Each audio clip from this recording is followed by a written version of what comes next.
बिहार एक ऐसा नाम जिसे सुनते ही सिर्फ 3 तरह के ख्याल दिमाग में आते हैं। पहला, सम्राट अशोक की गौरवशाली मगध की धरती, और दूसरा, कंट्री की IAS एंड IITs फैक्ट्री, और तीसरा, देश का सबसे पिछड़ा राज्य जहां ना तो शिक्षा की अच्छी व्यवस्था है और ना ही लॉ एंड ऑर्डर की समुचित सुरक्षा, जहां रोजगार के लिए हर घर का बबुआ दूसरे शहर जाता है या तो पूर्वजों की धरती पर फसल उगाता है।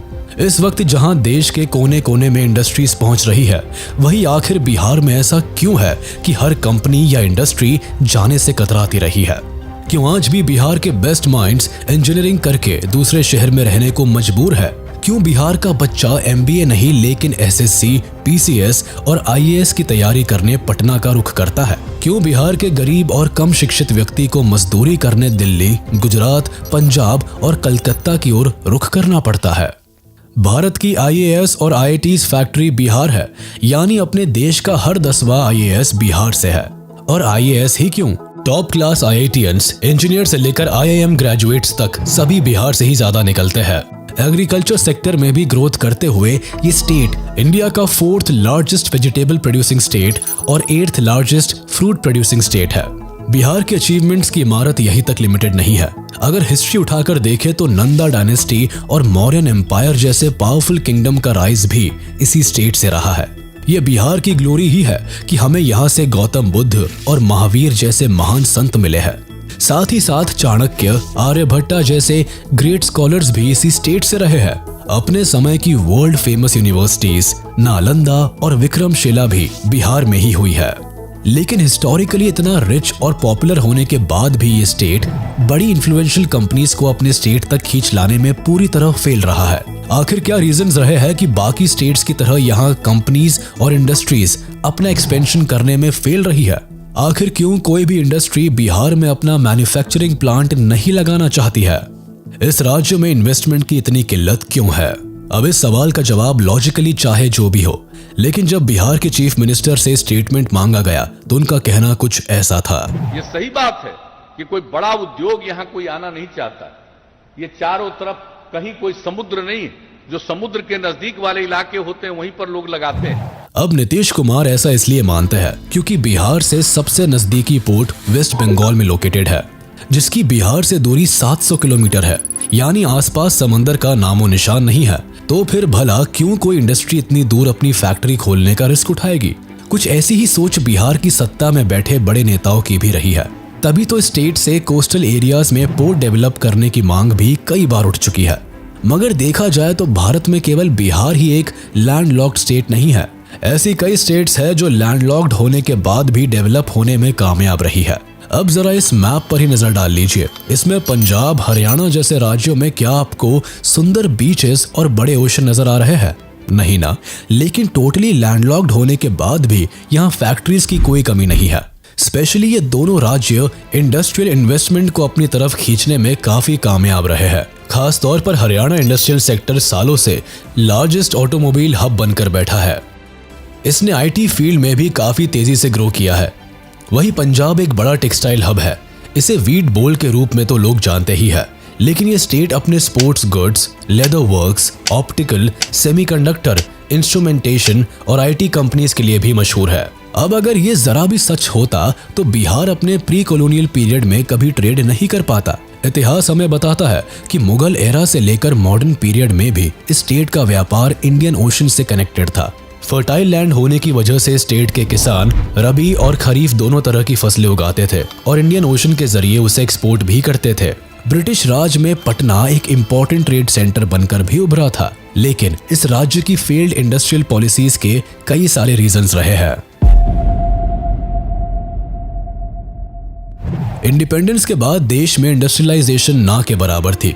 मुख्य रूप से बिहार और वेस्ट बंगाल ही पूरे देश का इंडस्ट्रियल स्पॉट था। यहाँ माइंस की उपलब्धता थी। इन दिनों देश में कई शहर थे जहाँ माइंस और रॉ मटेरियल की कमी के कारण इंडस्ट्रियलाइजेशन नहीं हो पा रहा था।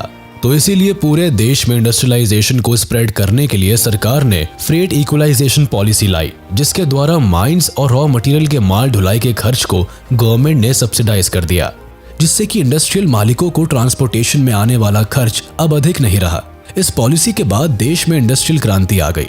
अब दिल्ली, मुंबई, सूरत, वडोदरा जैसे शहरों में फैक्ट्रीज लगने लगी। इस पॉलिसी से देश में तो इंडस्ट्रियलाइजेशन आ गई, लेकिन इस पॉलिसी ने बिहार के इंडस्ट्रियलाइजेशन की जड़ों को हिला दिया। अब इंडस्ट्रीज यहाँ आने के बदले यहाँ के रॉ मटेरियल्स को बड़े शहरों में इंपोर्ट करने लगे और बिहार कुछ ही दिनों में बस रॉ मटेरियल सप्लाई मैनेजमेंट का हिस्सा बनकर रह गया। सन 2000 में बिहार और झारखंड के बंटवारे के बाद तो स्थिति और बदतर हो गई। झारखंड के साथ ही बिहार से टाटानगर, जमशेदपुर और छोटा नागपुर का एरिया भी चले गए। अब बिहार में बचे तो कुछ लाइमस्टोन की खदानें और खेतीहर मजदूर जिनके पास अपने खेत तक नहीं थे। वहीं दूसरी ओर सरकार ने फ्रेट इक्वलाइजेशन पॉलिसी के तहत सिर्फ मैन्युफैक्चरिंग यूनिट्स के ही रॉ मटेरियल्स जैसे iron, steel, fertilisers and cement वगैरह पर ये सब्सिडी लगाई, जिससे कि बिहार की जो इंडस्ट्रीज थी वो तो अब बाहर का रुख करने लगी।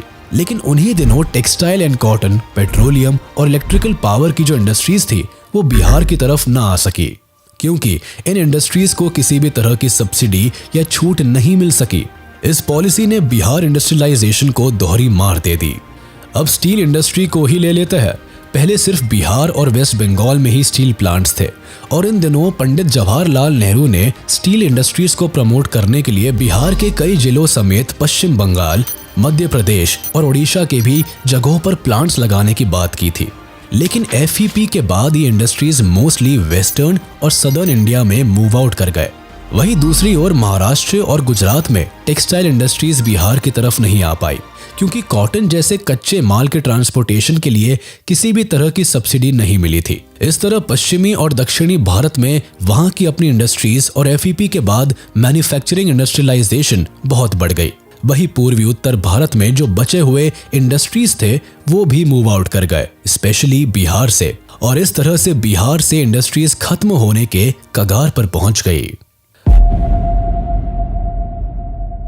अंग्रेजों के समय में बिहार में जमींदारी प्रथा लागू कर दी गई थी, जिसके तहत किसानों को किसी भी कीमत पर हर सीजन में जमींदार को लगान देना पड़ता था।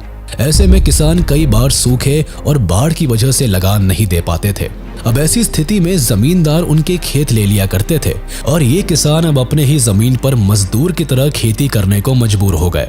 ऐसी स्थिति में भारत के आजादी तक अनइवन रूप से जमीनें बटी हुई थी, जिसके कारण बिहार के 50% से अधिक खेतीहर मजदूर बन गए थे, क्योंकि वो जमींदारों की खेती करने लगे थे। 1950 में जमींदारी अबॉलिश हुई और फिर 1962 में आए लैंड सीलिंग एक्ट के तहत बिहार में सिंगल लैंड ओनरशिप को खत्म करने की कोशिश की गई, लेकिन आज तक गवर्नमेंट इस पर अधिक काम नहीं कर पाई। उसके बाद बिहार में कभी भी लैंड रिफॉर्म्स नहीं हुए, जिससे बिहार की जमीनें छोटे छोटे टुकड़ों में ही बटी रह गई।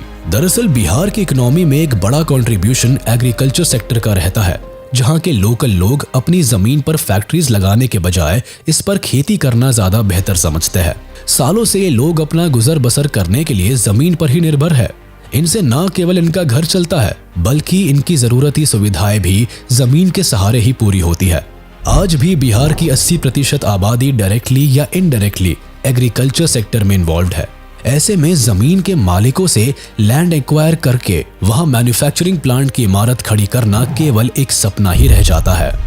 अब आप सोच रहे होंगे कि एक प्राइवेट कंपनी आखिर डायरेक्टली सरकार से भी तो लैंड ले सकती है। ऐसा करना पॉसिबल नहीं हो पाता है, क्योंकि राज्य में लोगों ने बेहद ही छोटी छोटी मात्रा में लैंड खरीद रखे हैं। अगर कंपनी को 10 हेक्टेयर जमीन की भी जरूरत होती है तो सरकार को इस डील को पास करने में 100 लोगों से समझौते करने पड़ते हैं। इतने कॉम्प्लेक्स पैटर्न के चलते सरकार चाहकर भी प्राइवेट कंपनी को जमीन नहीं दे पाती है। खुद बिहार के फाइनेंस मिनिस्टर रह चुके सुशील मोदी ये तक कह चुके हैं कि कोई भी प्राइवेट इंडस्ट्री बिहार में कदम नहीं रखना चाहती, क्योंकि सरकार के पास देने के लिए जमीन है ही नहीं। यहाँ की सरकार भी प्राइवेट कंपनीज को लेकर इतना सपोर्टिव रवैया नहीं रखती है। अब ऐसा हम इसीलिए कह रहे हैं क्योंकि पहले भी कई स्मॉल स्केल इंडस्ट्रीज ने बिहार में फलने फूलने की कोशिश की है, लेकिन उनके हाथ केवल निराशा ही लगी है। पिछले 30 सालों में कई इंडस्ट्रीज ने इस स्टेट में दम तोड़ दिया है। इसका सबसे बड़ा एग्जाम्पल शुगर मिल है। बिहार की 33 में से 18 शुगर मिल्स पर ताले लग चुके हैं। 1960 से 70 के दशक में बिहार भारत के शुगर प्रोडक्शन में 40% का कंट्रीब्यूशन करता था, लेकिन अब यही आंकड़ा घटकर 2% तक रह गया है। राइस मिल्स की बात करें तो बिहार का 40% कल्टीवेटेड लैंड चावल उगाने के काम आता है। इस स्टेट में कभी 3000 राइस मिल्स हुआ करती थी, लेकिन स्कैम की चपेट में आते ही इसमें से 2000 मिल्स रातों रात बंद हो गई। बिहार में इंडस्ट्री के क्लोज होने का एक कारण वसूली भी रहा है। बिहार के किशनगंज से लेकर मुजफ्फरपुर तक कई मिल्स ऐसी है जो इसी वजह से खाली पड़ी है। जाहिर है कोई भी फैक्ट्री रातों रात खड़ी नहीं हो जाती है। इसके लिए सरकार को भी इन्वेस्टर्स को अट्रैक्ट करने के लिए कई पापड़ बेलने पड़ते हैं। नतीजा ये रहा है कि स्टेट में इंडस्ट्रीज की कमी को स्पिल ओवर इफेक्ट से भी जोड़कर देखा जाता है। दरअसल अगर एक ही स्टेट, सिटी या टाउन में हाईली टैलेंटेड और स्किल्ड वर्किंग क्लास इकट्ठा हो जाते हैं तो बड़ी से बड़ी कंपनीज अपने आप ही उस एरिया की तरफ अट्रैक्ट होती है। इससे होता यह है कि स्टेट की इकोनॉमी तेजी से ग्रो करती है। डेवलपमेंट के चलते न्यू अपॉर्चुनिटीज बिल्डअप होती है, लोगों को एम्प्लॉयमेंट मिलता है, स्टैंडर्ड ऑफ लिविंग भी बेहतर बनती है, हेल्थ एंड एजुकेशन फैसिलिटीज बेहतर होती जाती है और ग्रोथ की ये साइकिल इस तरह एक पुअर स्टेट को डेवलप्ड स्टेट में ट्रांसफॉर्म कर देती है। स्पिल ओवर इफेक्ट की वजह से ही गुड़गांव जैसे प्रदेश इंडस्ट्रियलाइज्ड हुए, जहां की राज्य सरकार ने प्राइवेट कंपनीज को सब्सिडीज देकर अपने स्टेट में स्टार्टअप सेट करने का मौका दिया था। इसी के तहत मारुति ने भारत की पहली ऑटोमोबाइल फैक्ट्री हरियाणा में खोली थी।